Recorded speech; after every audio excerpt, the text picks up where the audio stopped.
The smell is what I can't shake, not the rot. You get used to rot after 3 weeks.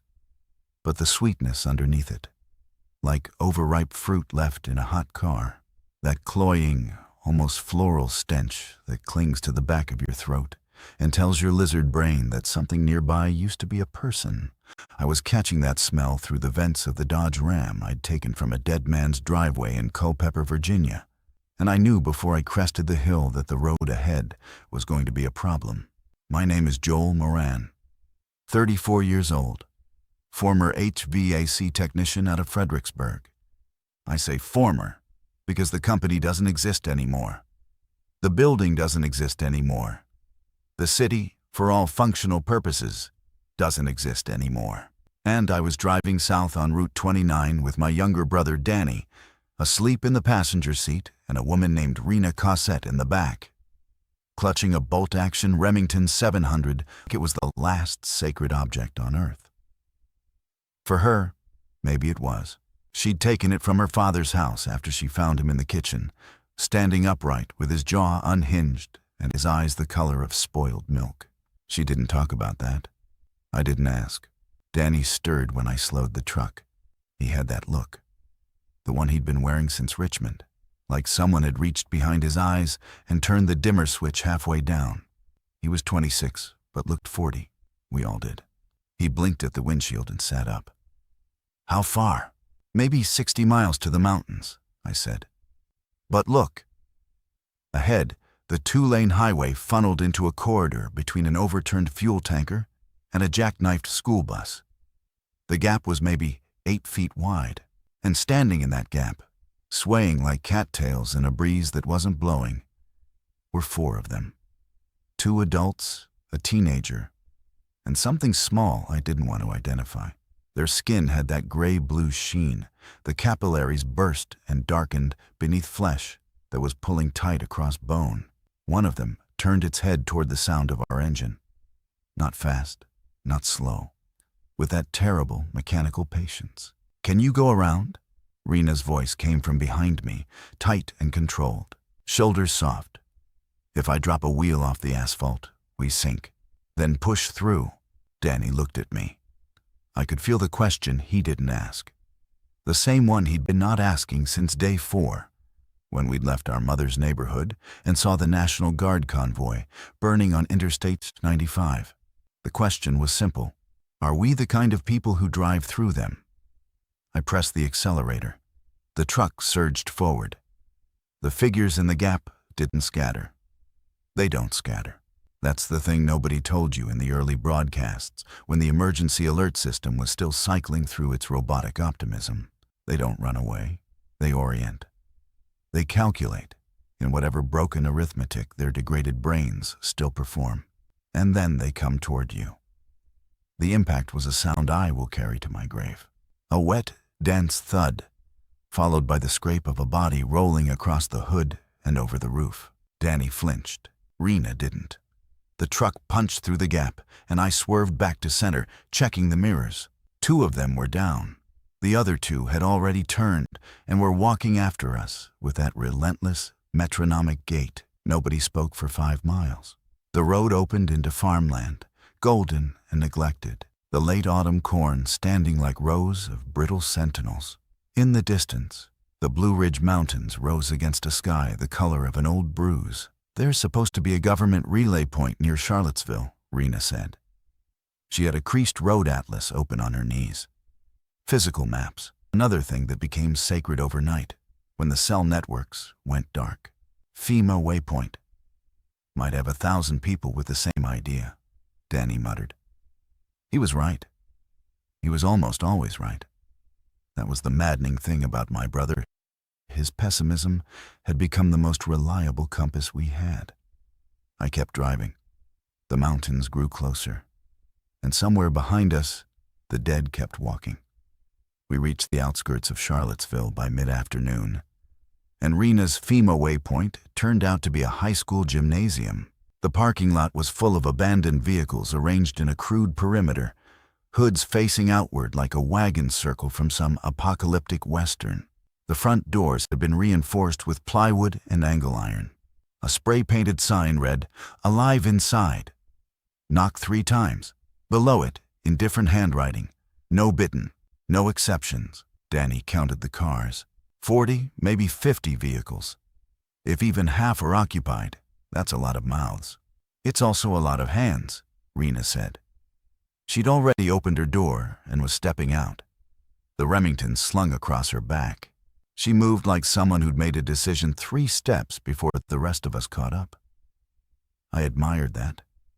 I also feared it. I killed the engine and listened. Wind through dead leaves. A dog barking somewhere far away. Impossible to tell if it was alive or just an echo trapped in my memory. No moaning, no shuffling. That didn't mean they weren't close. It only meant they hadn't found a reason to move yet. We approached the gymnasium doors together. I knocked 3 times.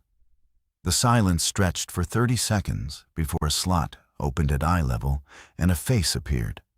Male, mid-50s, weathered brown skin, a scar running from his left eyebrow to his ear. "How many?" "3, I said. "Bitten?" "No." "Show your arms. Necks, all of you." We complied. Danny rolled his sleeves with exaggerated slowness, a flicker of defiance in his jaw. The man studied us through the slot. Then the plywood door scraped open. The smell hit immediately. Body odor, cooking grease, antiseptic, and beneath it all, the unmistakable tang of fear. His name was Garrett Rhodes, former Albemarle County Sheriff's deputy. He'd organized this shelter in the first 72 hours, back when people still believed the government would arrive with helicopters and hazmat teams. Now, 18 days later, he ran the gymnasium like a tight ship listing hard to port. Inside were 31 people, families mostly. A cluster of university students from UVA who'd barricaded their dorm before migrating here. An elderly couple who hadn't spoken in days. And a woman named Dr. Priya Chandrasekaran, an infectious disease researcher who'd been driving to the CDC's satellite office in Richmond when the highway turned into a graveyard. Priya was the one who told us what the news never fully explained before the broadcasts stopped. The infection wasn't airborne. It was fluid-borne. Blood, saliva, cerebrospinal contact. But the pathogen had an incubation window of between 6 and 48 hours, which meant you could be sitting next to someone at a dinner who'd been scratched that morning and wouldn't turn until you were asleep beside them. That uncertainty had become the real virus. Trust was the first casualty. "We've lost 9 people from this shelter," Garrett told me that evening, his voice low as we stood near the fire exit. 4 to the infected outside, 5 to the infected inside. People who got bitten and didn't say anything. 1. The other 4 were killed by people who thought they'd been bitten. Accusations, paranoia. A woman slapped another woman's child for coughing, and the father put a hatchet into her shoulder. He paused. "I'm telling you this because you need to understand the rules here aren't about the dead. They're about us." Danny found a corner near the bleachers and fell asleep almost instantly, his body surrendering to the first sense of enclosure we'd felt in weeks. Rena sat beside me on the gym floor, the Remington across her lap, and studied the atlas by flashlight. "We can't stay here," she said. "I know. This place is a fishbowl. One breach and it's over." "I know." She traced a line along a mountain road south of Charlottesville, her finger stopping on a cluster of topographic markings I didn't recognize. "My father was career military, Army Corps of Engineers. He talked about installations in the Blue Ridge, Cold War infrastructure, communication relays, storage depots. Some of them were never decommissioned, just sealed and forgotten." She tapped the map. "This one, Wintergreen area. He called it Bunker 14. That was the first time I heard those words. They meant nothing to me then. Within 4 days, they'd mean everything. We stayed at Garrett's gymnasium for 2 nights.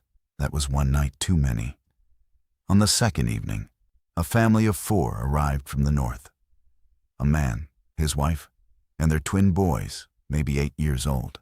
They passed the inspection. They were clean. The man, a lanky redhead named Curtis, said they'd walked 11 miles from a subdivision near Greene County.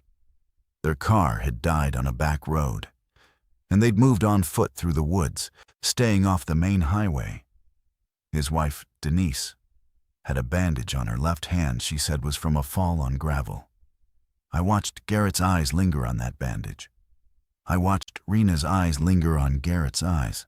The geometry of suspicion had become a language all its own. That night, Priya checked Denise's hand. A scrape, clean, shallow, no puncture marks, consistent with a fall. Priya told Garrett it was fine. Garrett nodded, but he posted someone near the family's sleeping area anyway. Not overtly. Just a 20-year-old UVA student named Marcus, sitting against the wall with a Louisville Slugger across his knees, pretending to read a paperback. I couldn't sleep. I lay on the thin foam mat they'd given me and listened to the gymnasium breathe. The wheezes, the coughs, the murmured nightmares. Danny was out cold beside me. Rena was awake on my other side. I could tell by the quality of her stillness. Awake people hold a tension in the air that sleeping people release. "You're thinking about the bunker," I whispered. "I'm thinking about what happens here in another week. These people have maybe 4 days of food left. The water is coming from a boiler system that Garrett rigged to the rainwater collection on the roof. When it drops below freezing, and it will, in 3 or 4 days, that system fails. Garrett knows. He also knows that if he tells 30 people there's no water coming, half of them will leave, and the other half will eat the half that left." She paused.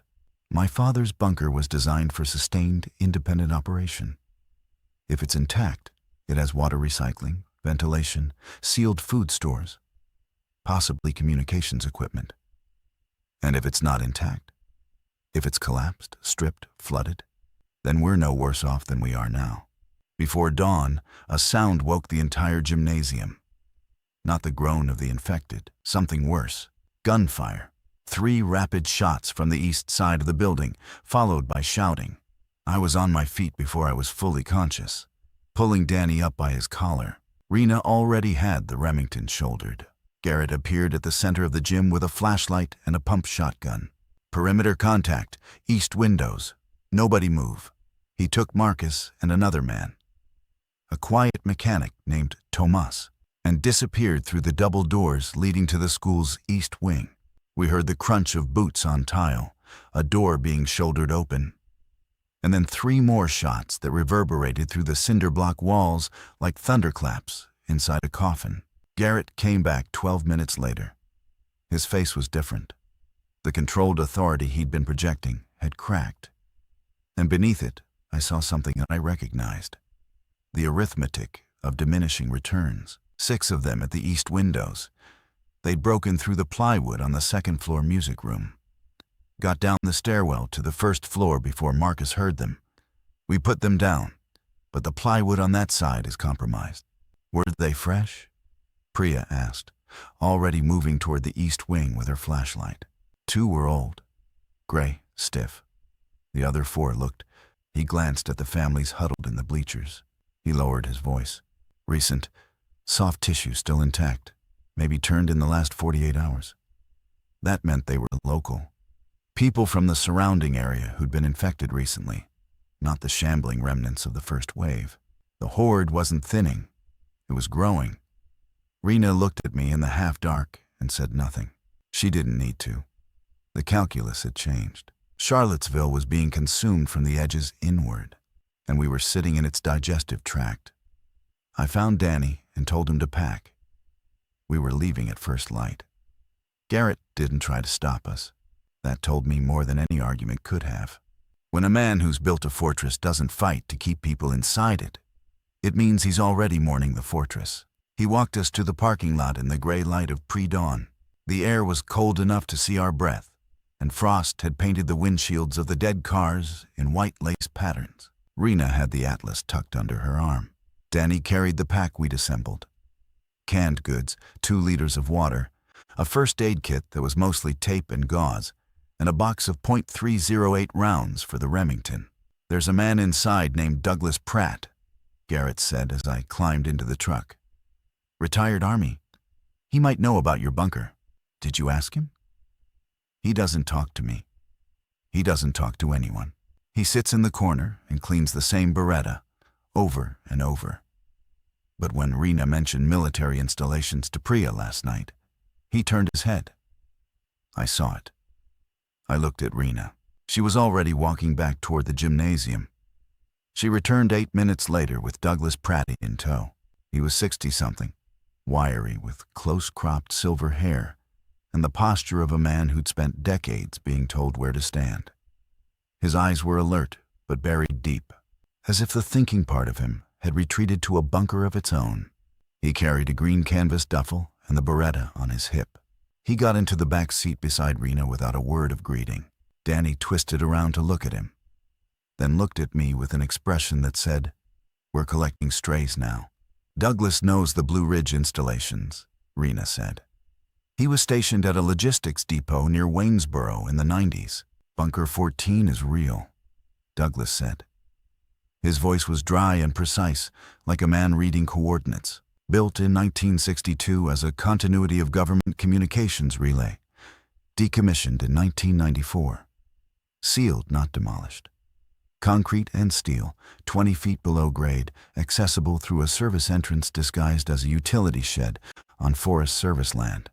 "How do you know it's still sealed?" I asked. "Because I was on the team that sealed it." We pulled out of the parking lot as the first amber light broke over the eastern hills. In the rearview mirror, I saw Garrett standing at the gymnasium doors, watching us leave. Then he turned and went back inside, and the plywood closed behind him.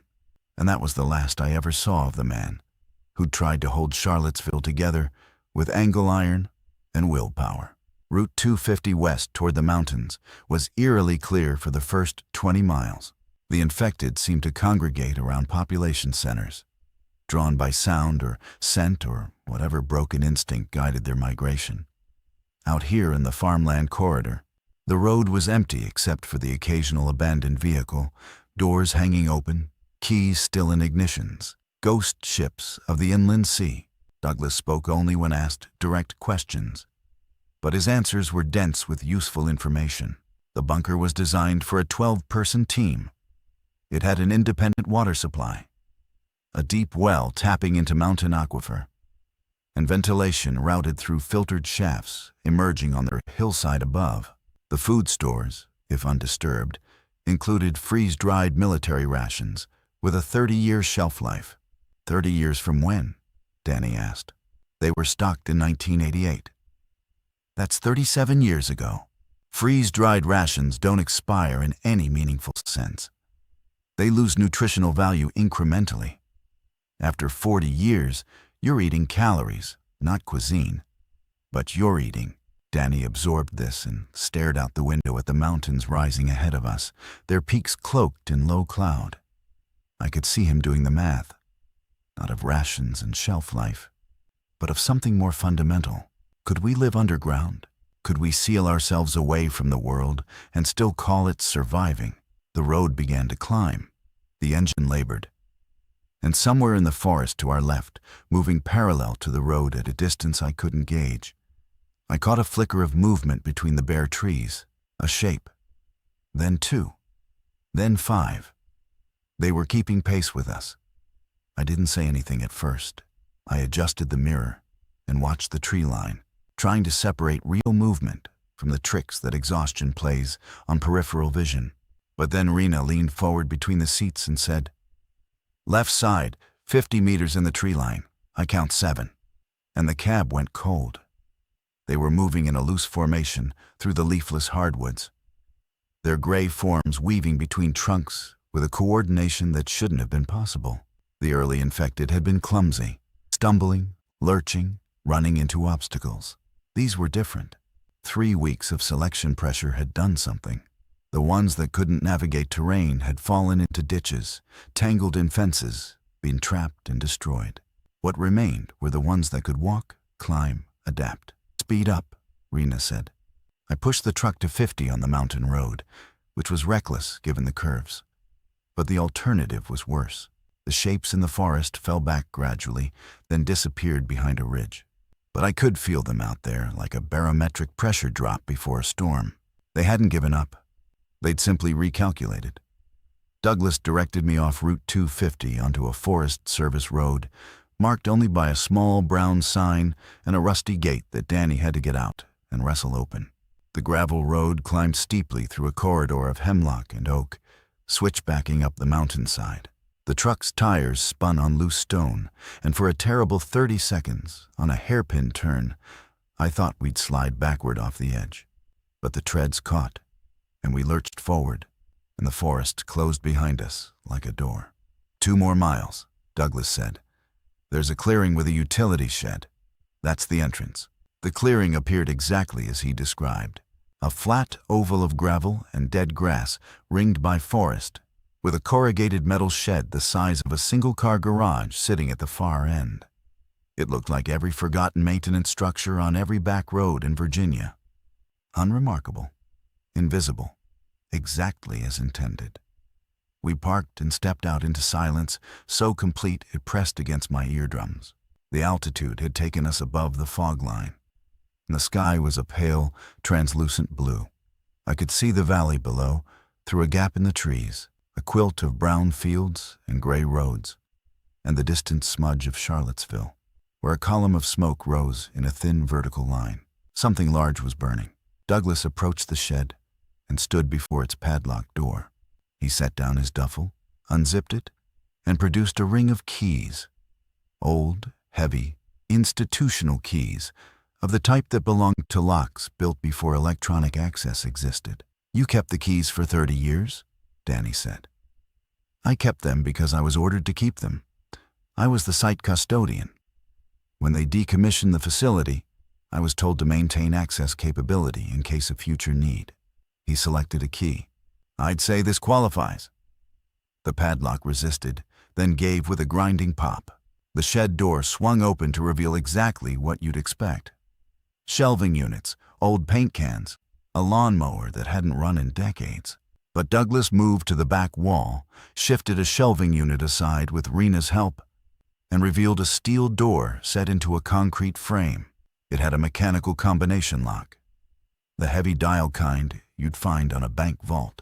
Douglas stood before the dial, and for the first time I saw his hands tremble, not from cold, not from fear, from something closer to grief.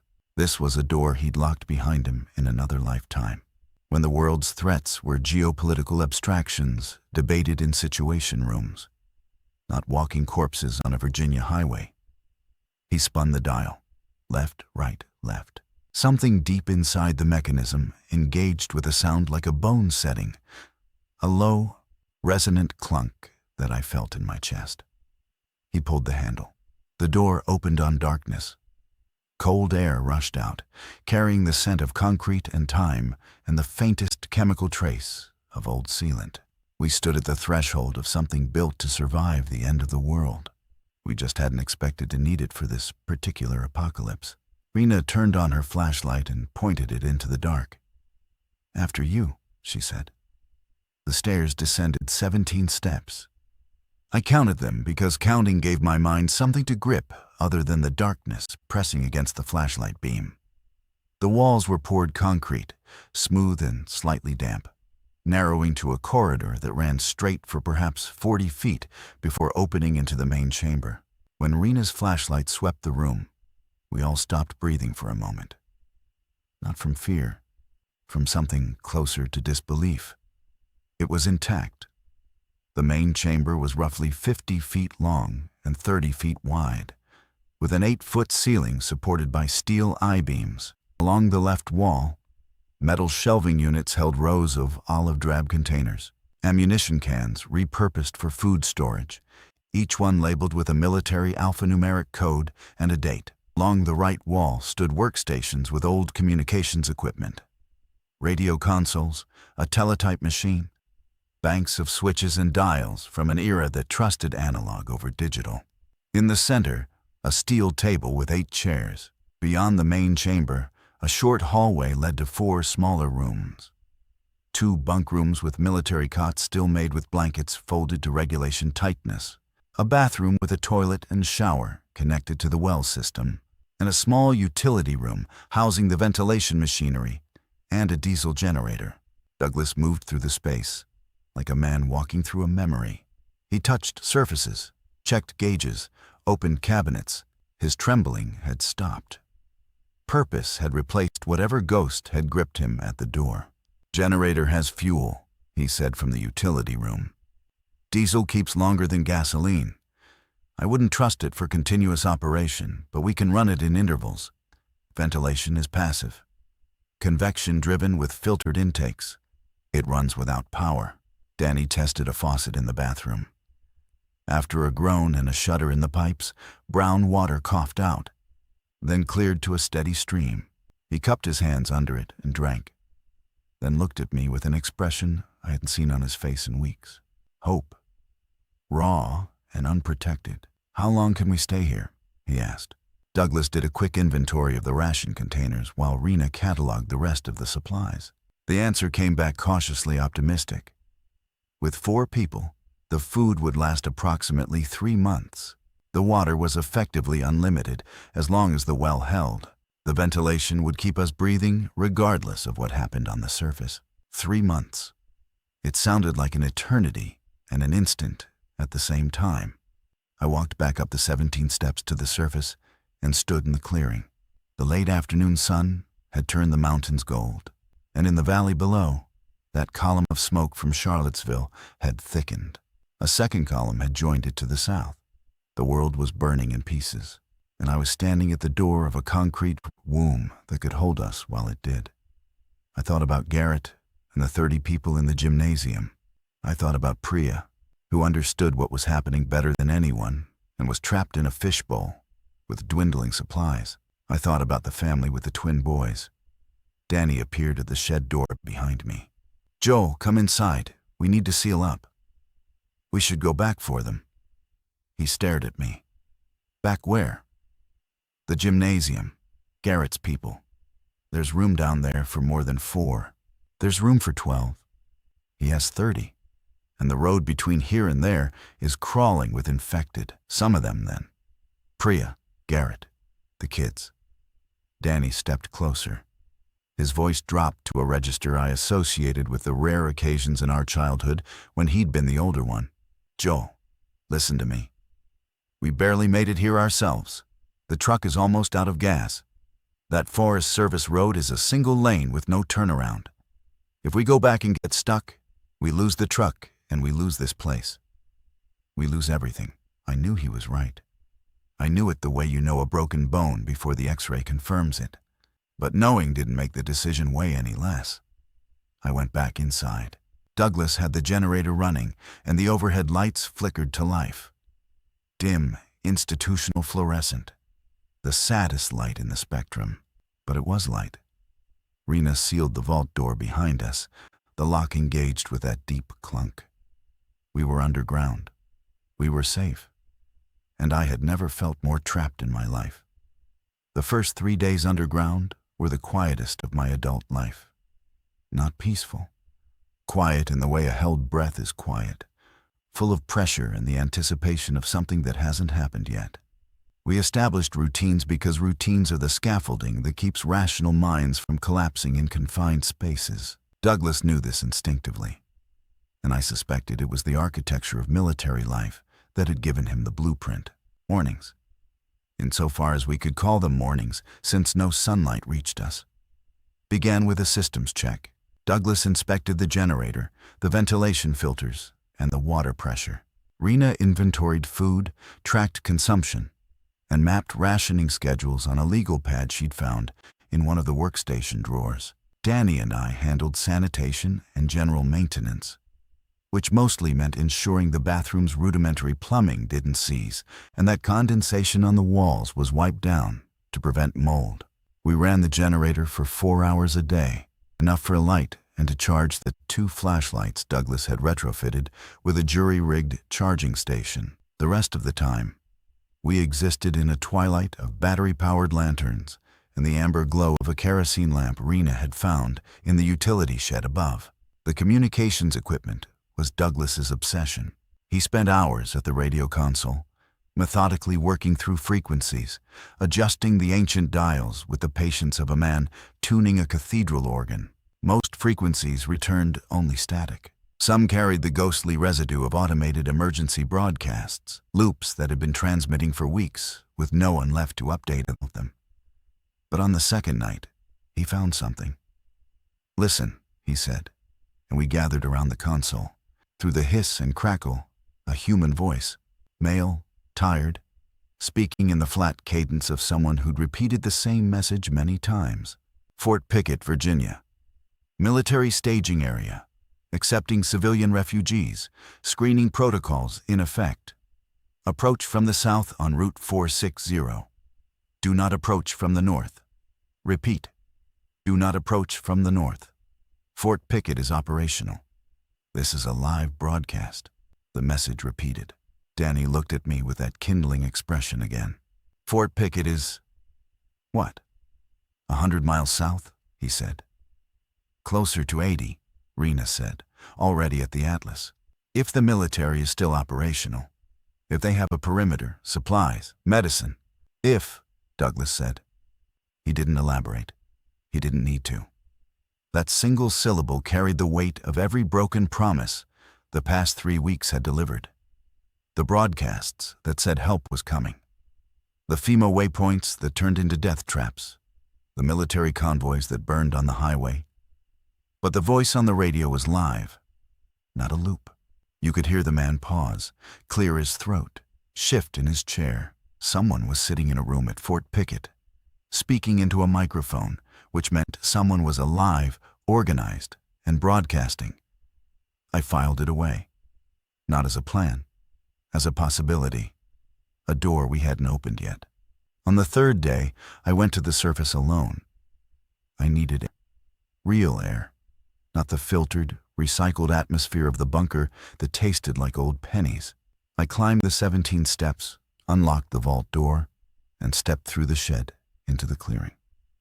The morning was cold and brilliant. Frost covered everything, and the mountains stood in crystalline silence under a sky so blue it looked painted. For 30 seconds, I could almost believe the world was normal, that the horror was a fever dream I was waking from. Then I saw the footprints. They were in the frost-covered gravel, circling the utility shed. Not boot prints, bare feet, misshapen, the toe impressions dragging forward in a shuffling pattern I recognized immediately. Something had been here during the night, had walked around the shed, perhaps attracted by the faint vibration of the generator below, had circled and circled, and then moved on. I knelt and followed the tracks with my eyes. They led out of the clearing and into the tree line to the east, joining a wider trail of disturbed forest floor. More tracks, many more. They'd found the mountain. They were climbing. I locked the shed and went back below without a word. I found Rena at the workstation, updating her rationing calculations, and told her what I'd seen. Her pen stopped moving. She set it down with a deliberateness that told me her mind was already 3 steps ahead of the conversation. "How many tracks?" she asked. "Hard to say. The ones around the shed were from a single individual, but the trail heading east, wide, compacted, could be a dozen, could be 50, moving uphill. Yes, they're migrating, following terrain, not specific targets. The ones in the valley are being pushed outward as food sources diminish, and they're spreading into the hills." It made a terrible kind of sense. The infected weren't strategic, but they were responsive. When an area was depleted, when there was nothing left to chase, no sound to follow, no warmth to detect, they drifted. And drift across terrain meant uphill. Water flows down. The dead walk up. We called a meeting at the steel table. Douglas sat at one end, his Beretta disassembled for cleaning, the components laid out on an oil-stained cloth. Danny sat across from me, his arms folded, already braced for bad news. I explained the tracks.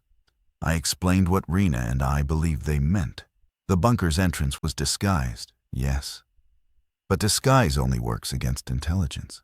The infected didn't search with eyes and logic. They searched with sound, with the vibration of the generator through the earth, with the scent of living bodies carried up through ventilation shafts to the hillside above. "The vent shafts," Douglas said, his hands pausing over the Beretta's slide. "They exit at 3 points on the ridge, covered with grates and brush. If the infected detect scent from those exits, they'll congregate around them.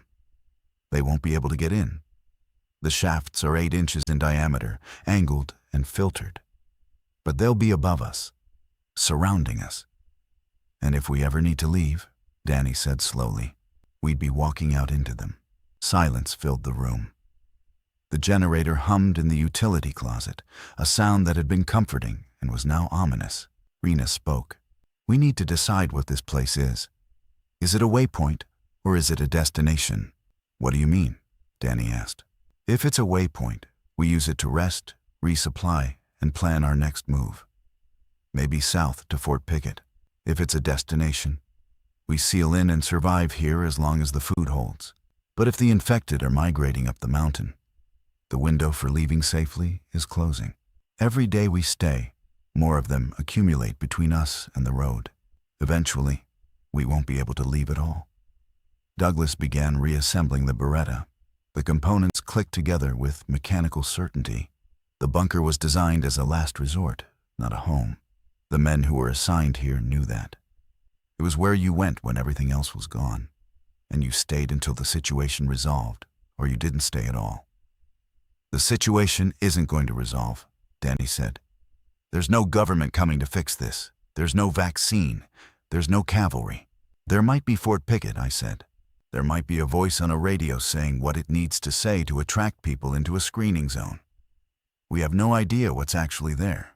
We have no idea what's actually anywhere. That's been true since day one." Danny's jaw tightened. He looked at the table, at the walls, at the ceiling 8 feet above us. I could see the claustrophobia settling onto him like a physical weight. My brother was a man who needed the sky. He'd been that way since childhood.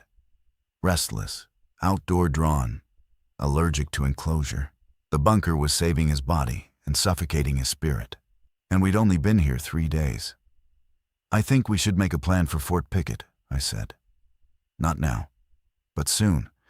We use this place to prepare, and we leave before the window closes." Douglas holstered the reassembled Beretta. "Then we prepare properly. Weapons, route planning, contingencies. And we move as a unit. No splitting up." For the first time, all 4 of us agreed on something. It was also the last time. On the 5th morning, Danny went to the surface without telling anyone. I woke to find his cot empty, the blanket folded, a habit our mother had instilled that even the apocalypse hadn't erased. The vault door was unlocked. The heavy handle turned to the open position. My stomach dropped. I took the stairs 2 at a time and pushed through the shed door into a morning thick with fog. Visibility was 30 feet at most.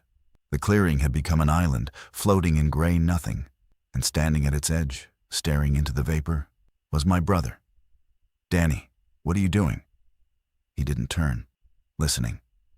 I moved beside him and listened too.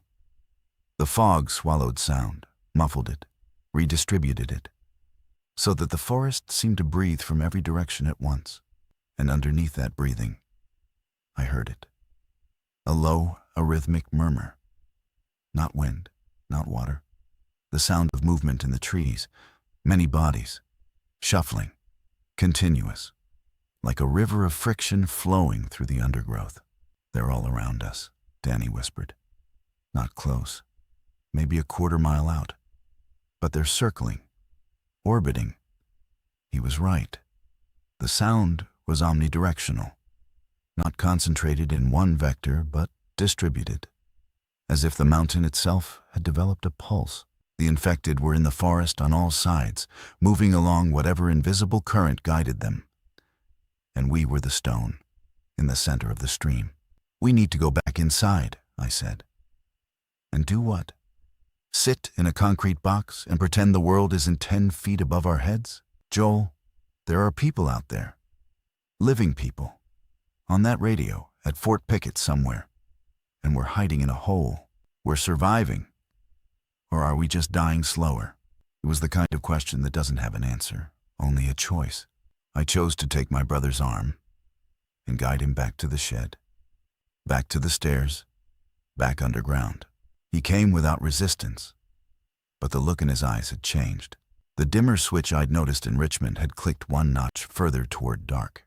Below, Douglas had the radio tuned to the Fort Pickett frequency. The message had changed. Screening capacity limited. Priority given to individuals with medical, engineering, or military expertise. Civilians without critical skills will be directed to secondary camps. Repeat. Fort Pickett primary facility is at capacity for general population. Rena listened with her arms crossed, her expression unreadable. When the message looped, she turned it off. Secondary camps, she said. That's how it starts. Primary and secondary. Essential and non-essential. It's triage language. They're already sorting people. We have critical skills, Douglas said. I'm military. You have engineering knowledge. Joel is HVAC. Ventilation systems are the most valuable trade in a sealed environment. And Danny?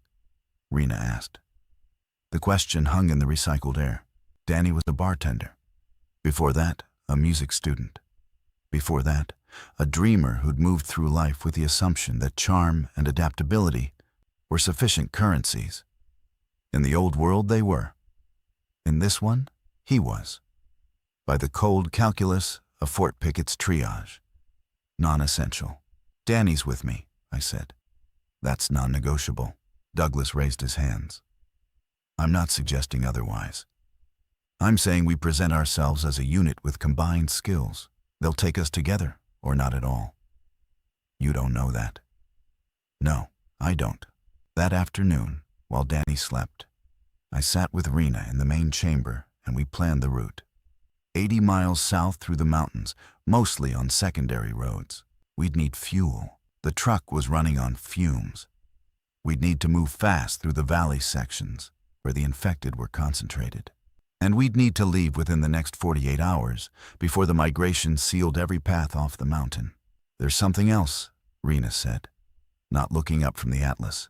I haven't told Danny this. Or Douglas. What? The well pump is losing pressure. I checked it this morning. The gasket is degraded. Probably dry rot after 30 years. We have water now, but if that pump fails, we have days, not months. The bunker was dying around us. Our sanctuary had an expiration date. We left on day 7. The morning was clear. The fog burned off by a sun that seemed indifferent to everything happening beneath it. Douglas had spent the previous 2 days preparing with a methodical intensity that bordered on ritual. He'd inventoried every usable item in the bunker, loaded the truck with rations, water containers, ammunition, medical supplies, and 2 military-grade flashlights that still held their charge after 3 decades in a concrete drawer. The plan was simple because complex plans require variables you can control, and we controlled nothing. Drive south on the Forest Service Road to the valley. Pick up Route 29 south. Cut east on Route 460 toward Fort Pickett. Avoid Charlottesville. Avoid population centers. Avoid stopping unless the truck demanded it. Danny was quiet during the preparation. He moved boxes, tightened straps, checked the Remington's action with borrowed expertise. Rena had taught him to shoot on the second night, using the bunker's corridor and an empty ration can as a target. He was a natural, his hands steady, his eye calm. Rena said he had the temperament for it. I didn't know if that was a compliment or a diagnosis.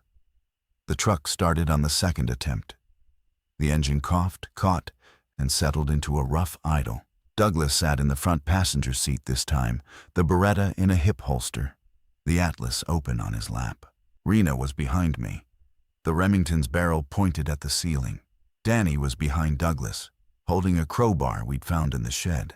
His preferred weapon, he said, because it didn't require ammunition and wouldn't jam. I put the truck in gear and rolled out of the clearing. The Forest Service road stretched downhill ahead of us, a narrow gravel line descending through forest that had gone from sanctuary to threat.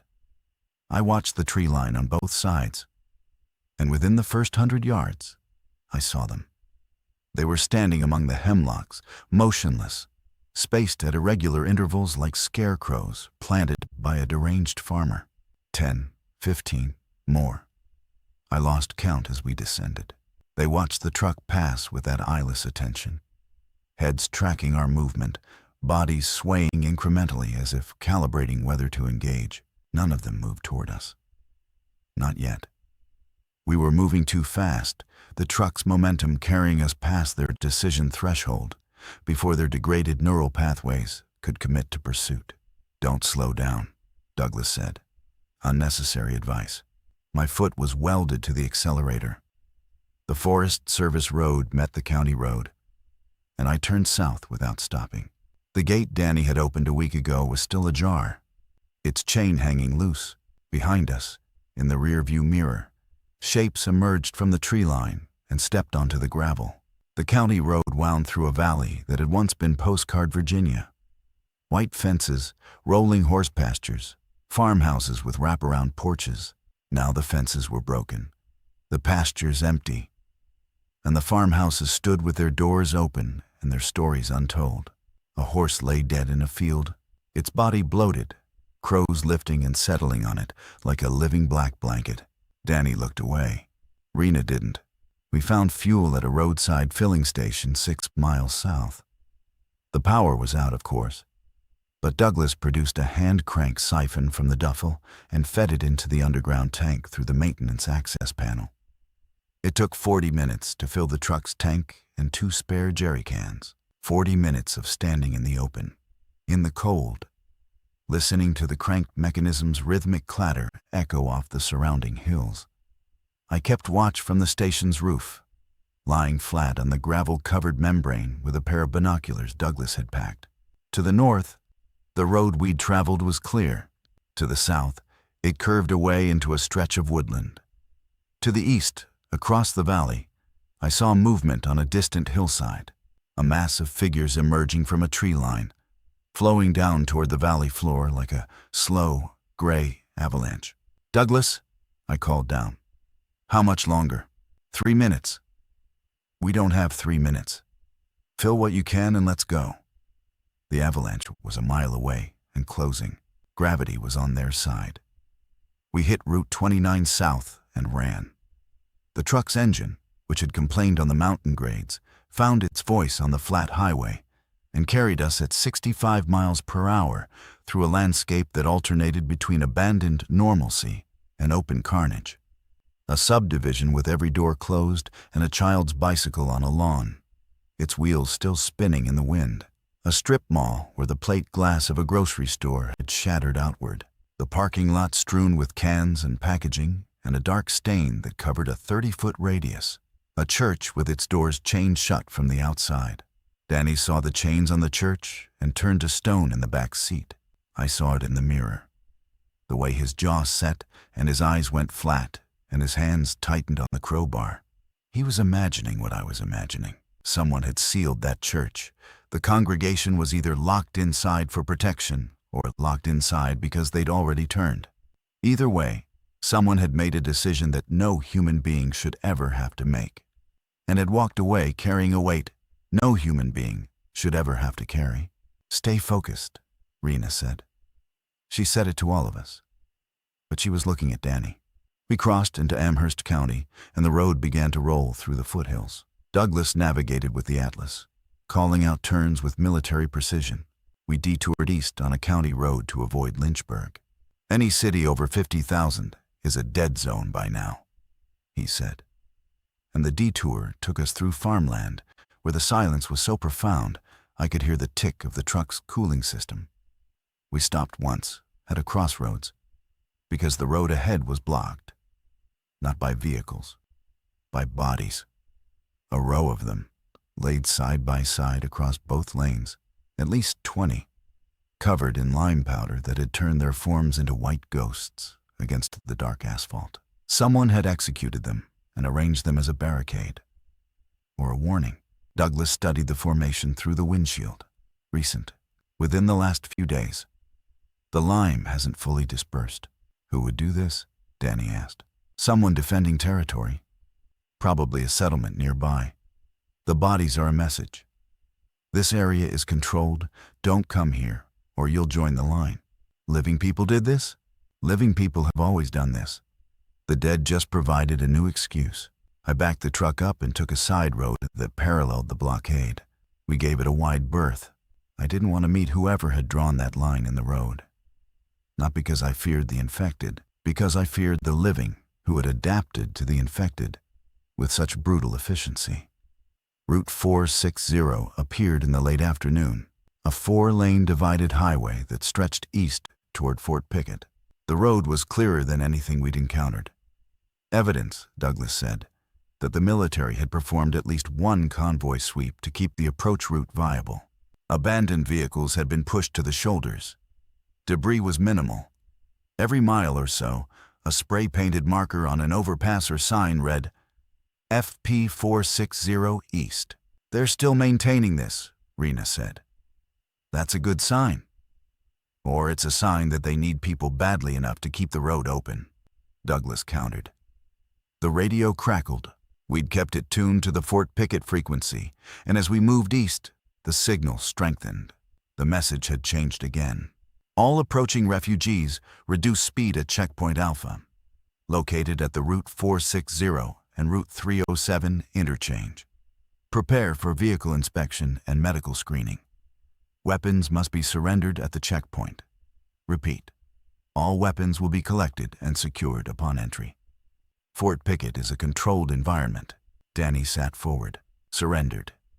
They want us to give up our weapons. Standard military protocol for a secure zone, Douglas said. It's also standard protocol for a trap.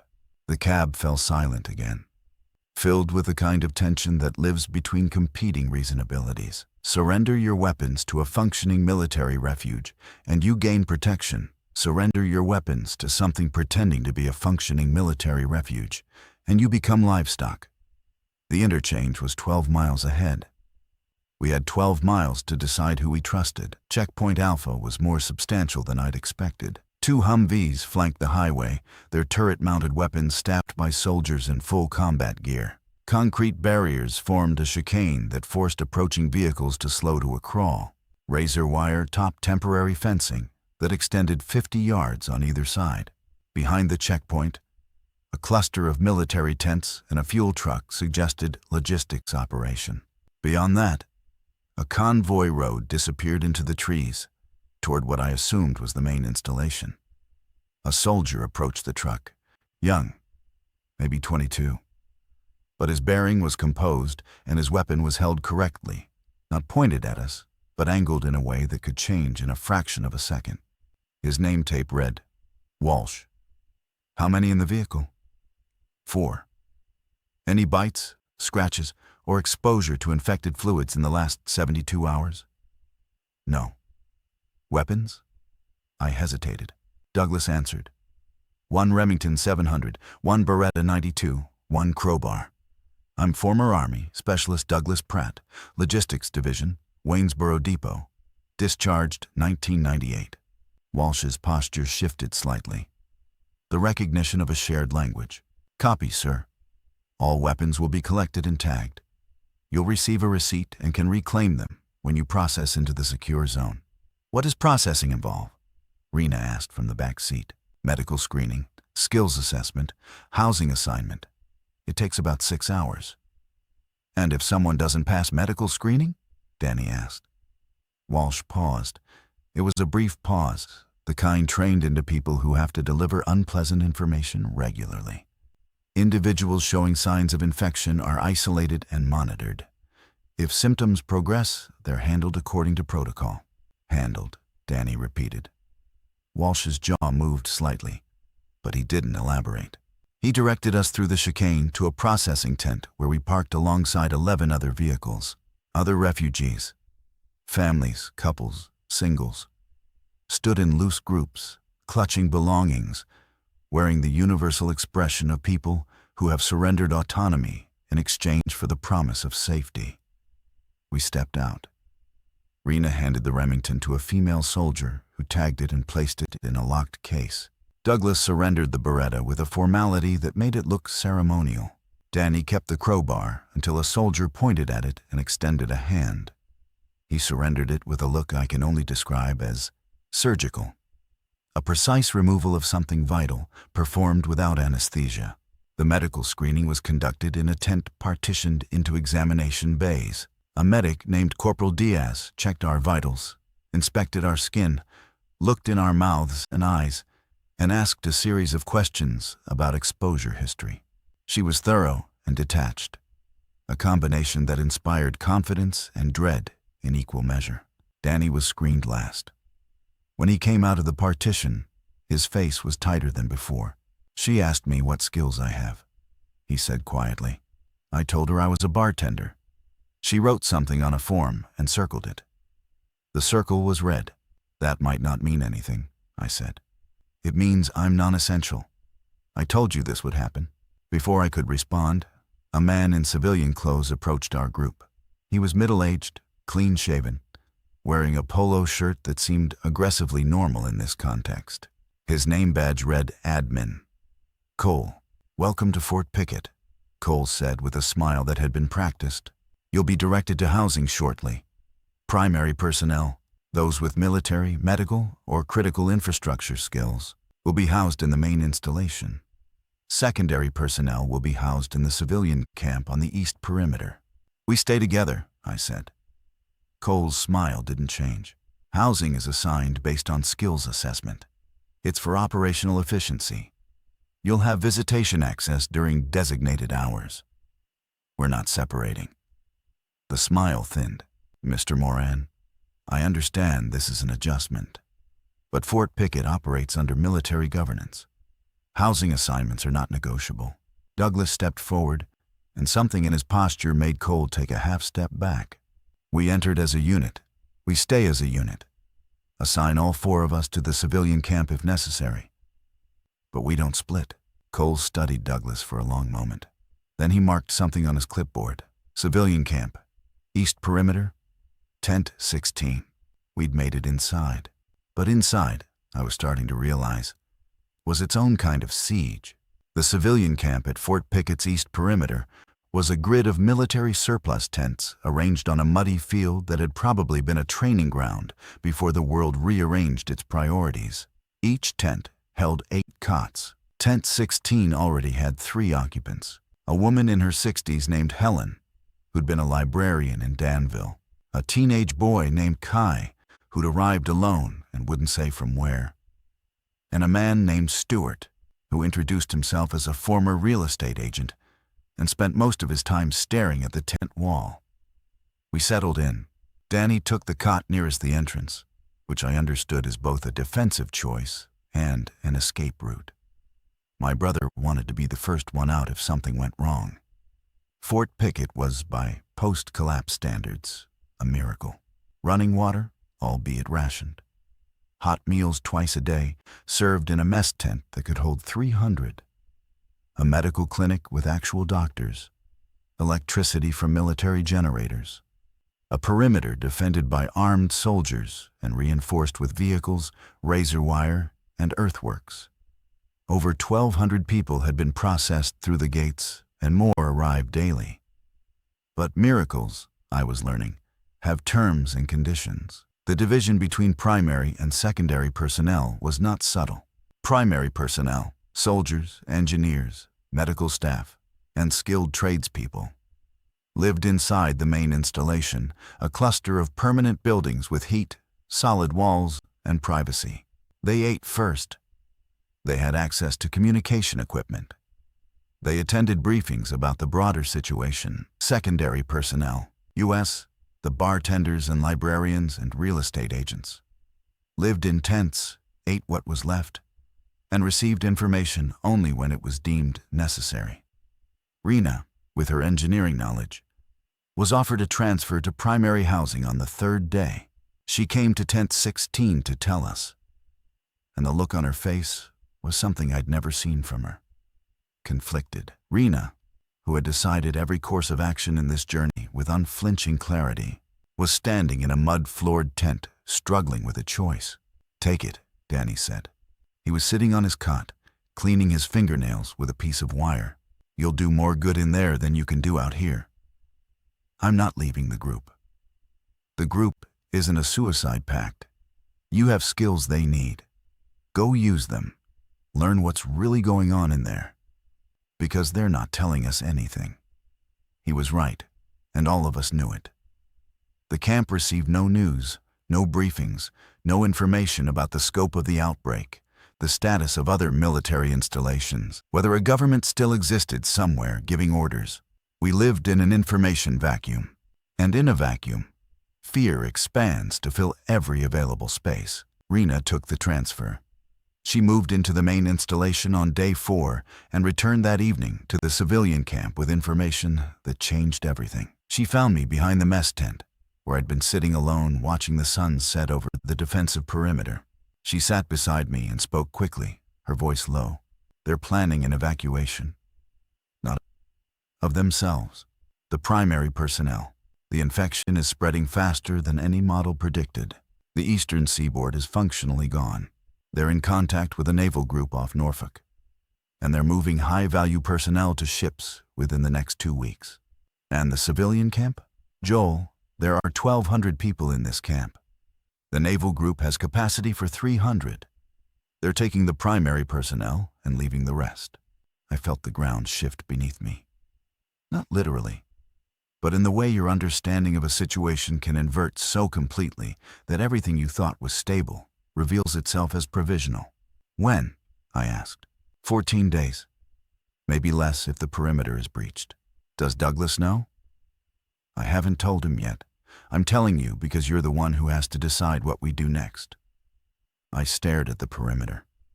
The razor wire, the Humvees, the soldiers walking their posts. It looked impenetrable. It looked permanent. It was neither. It was a stage set that would be struck in 2 weeks.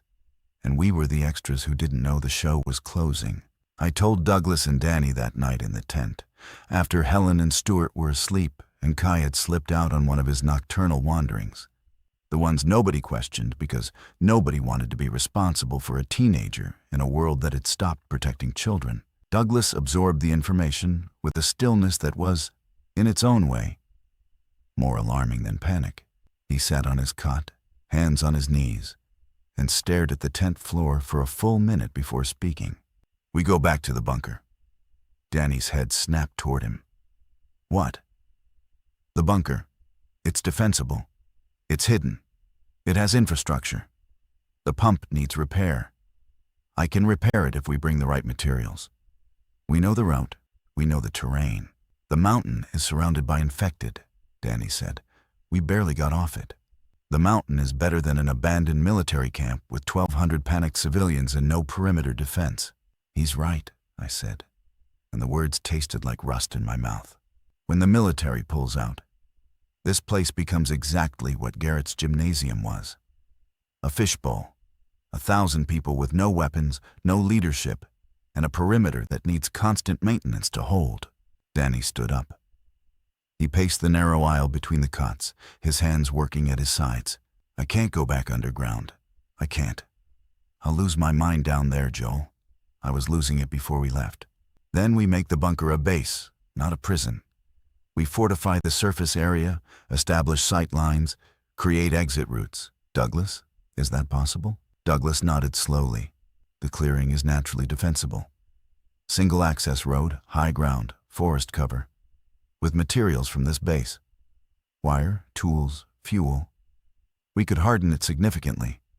And the bunker gives us fallback. If the surface is compromised, we go below. If below becomes untenable, we surface and move. We'd need to take supplies from here," Rena said. She'd returned to the tent and was standing just inside the entrance, her silhouette framed by the camp's distant floodlights. "Fuel, medical supplies, ammunition if we can get it. And we'd need to leave before the evacuation starts, because once people realize what's happening, this camp will tear itself apart." The plan crystallized over the next 3 days. Rena, with her primary personnel access, acquired materials systematically. A jerry can of fuel here, a medical kit there, components for the water pump gasket from the installation's machine shop. Douglas mapped the return route, accounting for the infected migration patterns we'd observed on our descent. I gathered food, trading labor shifts in the mess tent for extra rations that I cached in our truck. Danny did something none of us expected. He found the camp's radio operator, a young private named Singh who was sympathetic to the civilian population and furious about the evacuation plan, and convinced him to provide a portable radio with batteries. Danny, the bartender, the non-essential, the man with no critical skills, had done what no engineer or soldier among us could do. He'd talked a stranger into betraying his orders out of pure moral conviction. When he handed me the radio, he said, "Don't tell me I'm not useful." I didn't. I pulled him into a hug that compressed 3 weeks of fear and fraternal inadequacy into a single, silent gesture. He hugged back. It lasted 4 seconds. It was enough. We left Fort Pickett on the 11th night, 3 days before the scheduled evacuation. We left in darkness, in silence, through a gap in the eastern perimeter that Rena had identified. A section where the razor wire had been damaged by a fallen tree and not yet repaired. We loaded the truck outside the fence line, coasted downhill with the engine off, and didn't start the motor until we were a half-mile from the camp. The road north was dark. The mountains were dark. The world was dark. But we had fuel, supplies, a radio, and a destination that belonged to us and no one else. The bunker was waiting. This time, we'd make it ours. We reached the mountain on the 3rd morning. The Forest Service road was overgrown with the first signs of a world reclaiming its spaces, fallen branches and encroaching underbrush narrowing the path. The clearing was as we'd left it. The utility shed standing quiet, the gravel undisturbed by fresh tracks. The infected had moved on, pushed by whatever invisible tide sought to govern their migration, leaving the mountainside in a silence that felt almost sacred. Douglas repaired the pump. Rena fortified the surface perimeter with wire and early warning devices fashioned from cans and fishing line. Danny built a lookout platform in a tall oak at the clearing's edge, a place where he could sit above the canopy and watch the valley and breathe. I went below and sat at the steel table and turned on the portable radio, static mostly. But between the frequencies, voices, fragments, other survivors, other bunkers, other people who had chosen to endure, I listened, and I began to transmit. "My name is Joel Moran. I am alive on a mountain in the Blue Ridge. There are 4 of us. We are not waiting to be rescued. We are not hiding. We are still here."